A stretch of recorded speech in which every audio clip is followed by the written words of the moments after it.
Kur flasim për projektin e unazës energjetike Tiranë-Rashbull, të financuar nga huaja e Bankës Gjermane, KfW, pyetjet nuk janë më thjesht politike, por ligjore dhe me pasoja penale. Si ka mundësi që një kontratë që shkon deri në 50 milionë euro e lidhur me një kompani të huaj nën aksione ndërkombëtare të zvaritet për 7 vite përmes amendamenteve, ndërkohë që deka në Shqipëri nuk ka as kapacitet teknik dhe as njerëzor. Gjurma e këtij abuzimi fillon të dokumentohet zyrtarisht më 12 maj të vitit 2022, kur në adresë të sekretarit të përgjithshëm të kryeministrisë aso kohe, Angela Gaci, mbriti një letër zyrtare nga drejtori i ndërmarrjes rruga Alion Hyskov. Ky dokument evidentonte se ishin pezulluar punimet në trupin e digës së rezervuarit të Xhavzotaj në Durrës. Ndërtime këto që lidheshin drejt për drejt me investimet kyç të operatorit të sistemit të transmetimit OST. Duke qenë se kompetencat për miratimin e këtyre investimeve dhe lejeve përkatëse kalojnë nga Agjencia e Zhvillimit të Territorit AZT, përgjegjësia ligjore rrethon drejt për drejt Këshillin Kombëtar të Territorit, i cili kryesohet nga kryeministri Edi Rama. Letra ekspozoi hapur mekanizmin se si ishte vepruar në shkelje të mundshme të ligjit me fondet e projektet e OST-s nga ana e kryeut të qeverisë dhe zëvendës kryeministres Belinda Balluku, e cila njëkohësisht mbante postin e ministres së infrastrukturës dhe energjisë. Kjo e fundit në rafshin e zhvillimit më të fundit drejtësisë është pezulluar nga detyra prej gjykatës së posaçme kundër korrupsionit dhe krimit të organizuar, pas një seri hetimesh nga SPAK që ngrenë akuza ndaj saj për shpërdorim detyre para caktim tenderash dhe pastrim parash si grup i strukturuar. Por si fillon problematika e Xhavzotaj? Problematika e digës së Xhavzotaj, e cila lidhet me vendimin numër 17 të Agjencisë së Zhvillimit të Territorit, mbar të njëjtin abuzim dhe shkelje me vendimin numër 16 të njëjtit institucion, i cili për shkak të parregullsive ka kallëzuar në prokurorinë e Tiranës operatorin e sistemit të transmetimit. Ky kallëzim është bërë nga një qytetar, emri i të cilit nuk është zbuluar akoma nga prokuroria. Këto vendime problematike dhe zvarritje të qëllimshme të projekteve të transmetimit nuk mbeten thjesht si dokumente të plurosura në zyrat e shtetit.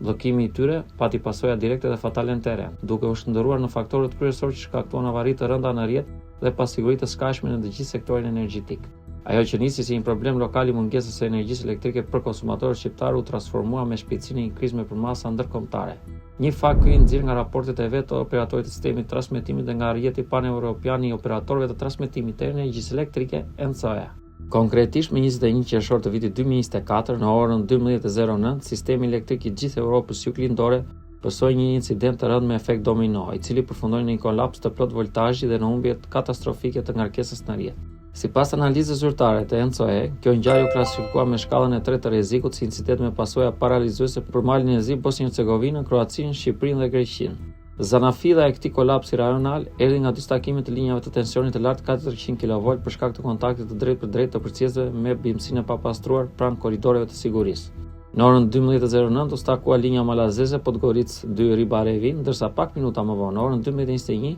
doli jashtë sistemit linja ndërkufitare shqiptare Zembla-Kardia, e cila lidh rrjetin ton me Greqinë. Ky stakim tranzitor brenda territorit shqiptar holli të gjithë sistemin drejt një serie shmangesh, mbrojtësesh automatike, duke dëmtuar parametrat voltazh frekuencë dhe duke lënë një pjesë të madhe të vendit në blackout të plot për rreth 20 deri në 30 minuta. Raporti i ENCOE nxori në pas se Shqipëria kishte mungesë të plotë kapaciteteve për të siguruar mbështetje për reagimin e voltazhit dhe nuk arriti të përcaktonte shkeljen e kushteve të sigurisë në një fill pas rënies së linjës së parë në Maltëzi. Roli i operatorit të sistemit të transmetimit rezultoi dy anshëm, ku dështime teknike ndërthuren me abuzimet e zbuluara nga kontrolli i lartë i shtetit.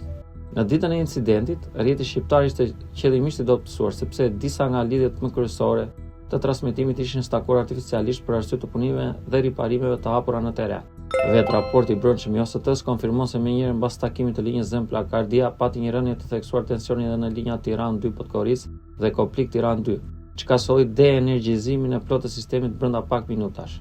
Kjo mungesë organizimi midis planifikimit ditor dhe situatës reale operacionale dëshmon se si një problem krejtësisht teknik si menaxhimi i bimësisë u shndërua në një katastrofë rajonale për shkak të punimeve të zvarritura në infrastrukturë. Nga kërkimet e media 60, kjo situatë lidhet direkt me shpërdorimin e miliona euro në të marra borxhe nga banka gjermane KfW, ku mungesa e planifikimit të projekteve infrastrukturore në raport me ato energjetike sheh skema të mirëfillta të abuzimit me fondet publike që tashmë po jetohen nga SPAK. Ndërtimi i rrugëve të reja ka kërkuar vazhdimisht postime dhe modifikime të kushtueshme të linjave të transmetimit, siç është rasti i segmenteve Thuman-Kashar dhe unazës së jashtme të Tiranës.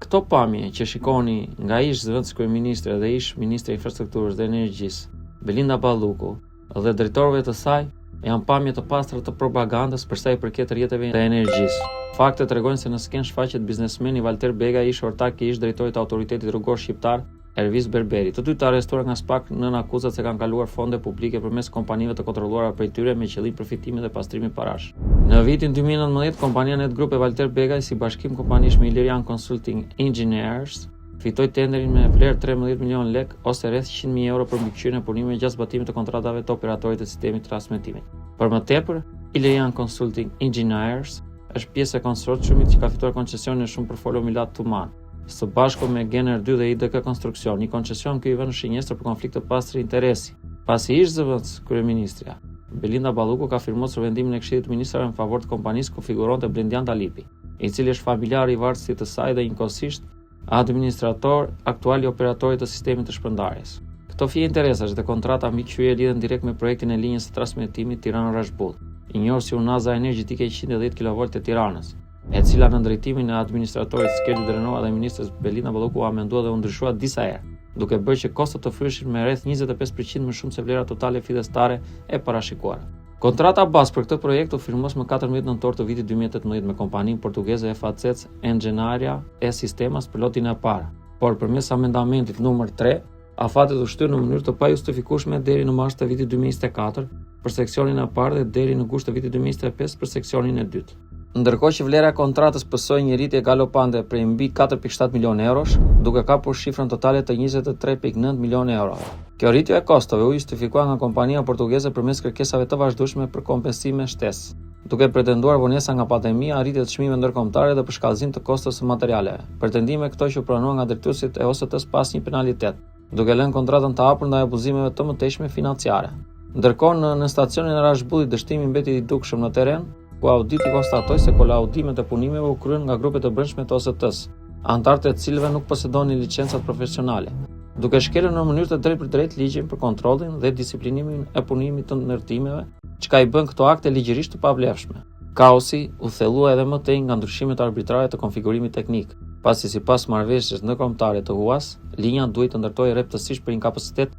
prej 220 kV, por Këshilli Teknik i OST-s e mendoi ndryshe dhe vendosi në mbledhjen e datës 14 nëntor 2016 që linja të ndërtojë me shtylla për 400 kV, por me përcjellës vetëm për 220 kV, duke krijuar një projekt hibrid jashtë çdo studimi fizibiliteti dhe jashtë rregullave të financimit gjerman. E njëjta skemë u aplikua edhe me kontratën e lotit të dytë të nënshkruar në nëntor të vitit 2018 me kompaninë Energo Invest Sarajevo nga Bosnia-Hercegovina, ku si projekt me çelësa ndor me vlerë fidestare 18.4 milionë euro, kostot u amenduan duke u rritur në 19.9 milionë euro. Ndërkohë që kostove e konsulentit dhe mbikëqyrësi gjerman Fischner Bau Consulting ofroi me plot 75%, duke i kushtuar buxhetit 1.8 milionë euro shtesë. Nga pikpamja e auditimit të kontratave publike, skandali merr për masa ndërkombëtare kur verifikohet statusi juridik dhe financiar i vetë kompanisë FACEC Engenharia e Sistemas. Sipas regjistrave tregtar, rezulton se rreth 70% e aksionet të kësaj kompanie kanë qenë deri në vitin 2020 në pronësi të Isabel dos Santos, e bija ish presidentit të Angolës, e cila pas shpërthimit të skandalit global Luanda Leaks u akuzua për përvetësim të miliarda dollarëve të pasurisë publike të vendit të saj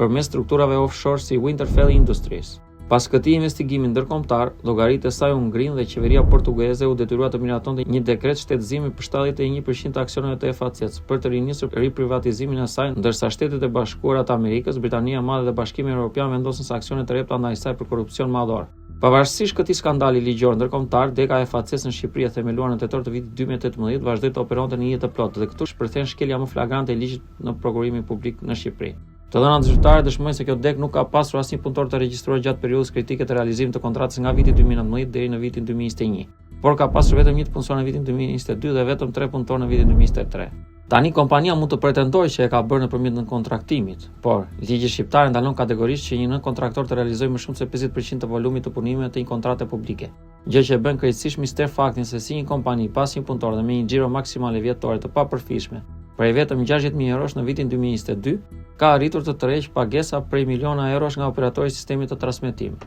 Me pikpyetje të mëdha mbetet edhe pronësia vërtetë e kësaj dege në Shqipëri, e cila nuk reflekton asnjë aksioner kryesor që të vërtetoj kontrollin shtetëror portugez të pretenduar mbi kontratën MAM. Media Gjashit i bëri një kërkesë për koment operatorit të transmetimit për vonesat në realizimin e projektit, nën kontraktimin dhe pronësinë e kompanisë që ka fituar tenderin, por deri në publikimin e këtij materiali nuk pati asnjë reagim nga administratori Elisian Bici. Ndërkohë që verifikimet direkte në terren tregojnë se punimet kanë shkelur sërish afatet e mbeten të papërfunduara, E gjitha kjo skem dëshmon se si milione euro të marra hua nga taksa paguesit u transferuan në kompani fantazm pa kapacitete njerëzore, duke lënë pas një rjetë të dobësuar teknikisht që prodhoi kolapsin rajonal dhe që sot përbën një dosje të pastër penale në duart e prokurorisë posaçme për vetë operatorin e sistemit të transmetimit dhe për Ministrinë e Infrastrukturës dhe Energjisë.